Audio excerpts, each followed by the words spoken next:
ये कहानी एक ऐसे जंगजू की है जिसने अपनी तलवार और ईमान के जोर पर दुनिया की सबसे बड़ी सल्तनतों में से एक रूसी सल्तनत को मुसलसल 25 साल तक नाको चने चबा दिए। वो एक ऐसा लीडर था जिसे पकड़ने के लिए रूसी जार TSAR को अपनी आधी फौज भेजनी पड़ी। उन्हें तारीख दागिस्तान का शेर यानी द लायन ऑफ दागिस्तान के नाम से याद करती है। ये 19वीं सदी की शुरुआत ही रूस एक बहुत बड़ी ताकत बन चुका था और अपनी सल्तनत को फैलाने के लिए चीचनिया और दागिस्तान जो कफकास के पहाड़ी इलाके हैं पर कब्जा करना चाहता था। रूसी जर्नैलों का ख्याल था कि ये काम चंद महीनों का है। इनका मुकाबला किसी बाकायदा फौज से नहीं बल्कि पहाड़ी देहातियों से था। लेकिन वो नहीं जानते थे कि इन पहाड़ों में एक ऐसा शख्स मौजूद है जिसका नाम सुनकर रूसी माओं के बच्चे सोना बंद कर देंगे। 1997 में दागिस्तान के गांव गिमरी में एक बच्चा पैदा हुआ। उसका नाम अली रखा गया। बचपन में अली बहुत कमजोर और बीमार रहता था। मकामी रिवायत के मुताबिक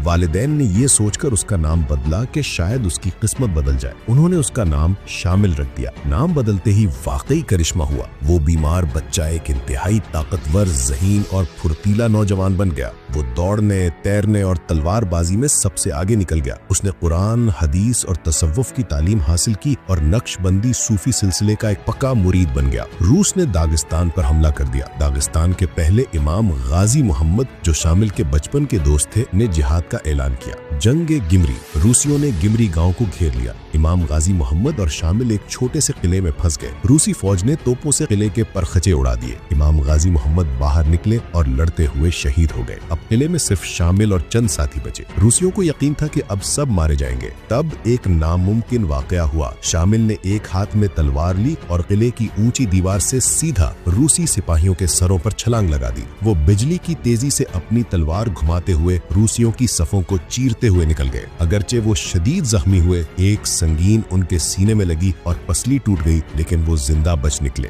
रूसी सिपाही हक्का बक्का रह गए। उन्हें लगा कि ये आदमी इंसान नहीं, कोई जिन है। 1834 में दूसरे इमाम की शहादत के बाद शामिल को दागिस्तान और चीचनिया का तीसरा इमाम मुंतखब किया गया। अब वो सिर्फ एक जंगजू नहीं, एक हुक्मरान थे। उन्होंने बिखरे हुए पहाड़ी कबीलों को एक कौम बनाया। उन्होंने सख्त शरई कवानीन नाफिज किए। उन्होंने ऐसा निजाम बनाया कि रूसी फौज की हर नक्लो हरकत की खबर उन्हें पहले मिल जाती। उनके जाती मुहाफिजों को मुरीद कहा जाता था, जो मौत से नहीं डरते थे। इमाम शामिल जानते थे कि वो खुले मैदान में रूसियों की लाखों की फौज और तोपों का मुकाबला नहीं कर सकते। इसलिए उन्होंने चीचनिया जंगलात को अपना हथियार बनाया। रूसी फौज जब जंगल में दाखिल होती तो शामिल के मुजाहिदीन दरख्तों के पीछे से हमला करते, उन्हें मारते और गायब हो जाते। रूसी जर्नेल पागल हो गए। वो कहते, हम किससे लड़े, दुश्मन नजर ही नहीं आता। इमाम शामिल ने 1845 में रूसी वाइसरॉय प्रिंस वरोनसोफ की बड़ी फौज को जंगल में फंसाकर इतना मारा कि रूसी फौज को अपनी तोपे और राशन छोड़कर भागना पड़ा।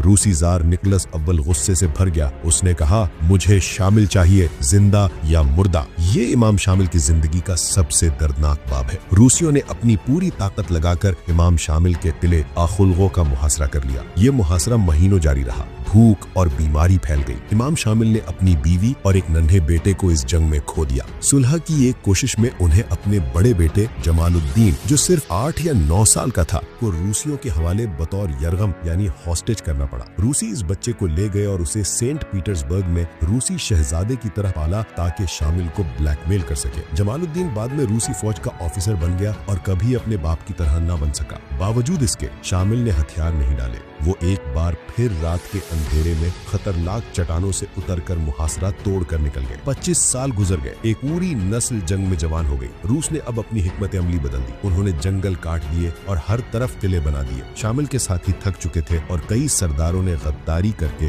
रूसियों का साथ देना शुरू कर दिया। अगस्त 1859 में इमाम शामिल अपने आखिरी 400 वफादार साथियों के साथ गनीब की पहाड़ी चोटी पर महसूर हो गए। नीचे 40,000 रूसी फौज खड़ी थी। रूसी कमांडर ने पैगाम भेजा, तुम्हारी बहादुरी का एहतराम है। अगर तुम हथियार डाल दो तो तुम्हारे और तुम्हारे खानदान की जान बख्शी होगी और तुम्हें इज्जत दी जाएगी। अगर नहीं तो हम सबको मार देंगे। शामिल शहीद होना चाहते थे, लेकिन उनके साथ औरतें और बच्चे थे। उन्होंने अपने लोगों की जान बचाने के लिए जिंदगी का सबसे कड़वा फैसला किया। 25 अगस्त 1859 को दागिस्तान का शेर पहाड़ से नीचे उतरा और हथियार डाल दिए। जब इमाम शामिल को कैद बनाकर रूस लाया गया तो उनके साथ किसी मुजरिम जैसा नहीं बल्कि एक बादशाह जैसा सलूक किया गया। रूसी जार अलेक्जेंडर दोयम खुद उनसे मिलने आया। जार ने शामिल को गले लगाया और कहा, मैं बहुत खुश हूँ कि तुम आखिरकार यहाँ हो। मैंने तुम्हारी बहुत तारीफ सुनी है। शामिल को रूस के शहर कालोगा में एक शानदार घर दिया गया। वो वहाँ इज्जत के साथ रहे, लेकिन उनका दिल हमेशा मक्का और मदीना में अटका था। 10 साल की कैद के बाद बूढ़े इमाम ने जार से दरखास्त की, मुझे हज पर जाने दो। जार ने इजाजत दे दी। 1870 में इमाम शामिल मक्का पहुंचे। कहा जाता है कि जब वो काबे के पास गए तो इतना हुजूम था कि उन्हें काबे की छत पर बिठाया गया ताकि लोग इस जिंदा लीजेंड की जियारत कर सकें। हज के बाद वो मदीना मुनव्वरा चले गए। वहीं 1871 में उनका इंतकाल हुआ। उन्हें जन्नतुल बकी में दफन किया गया। ये एक मुजाहिद के लिए अल्लाह का सबसे बड़ा इनाम था कि वो रसूलुल्लाह सल्लल्लाहु अलैहि वसल्लम के शहर में अबदी नींद सोए। इमाम शामिल की कहानी सिर्फ मुसलमानों के लिए नहीं बल्कि आजाद पसंदों के लिए एक मिसाल है। उन्होंने जदीद गोरिल्ला वॉरफेयर के उसूल सिखाए। आज भी दागिस्तान और चीचनिया में उन्हें एक रूहानी बाप का दर्जा हासिल है। रूसी अदब यानी लियो टॉल्स्टॉय ने भी उनकी बहादुरी पर नॉवेल लिखे हैं। वो पहाड़ों का एक ऐसा बेटा था जिसने साबित किया कि ईमान और आजादी का जज्बा तोपों से ज्यादा ताकतवर होता है।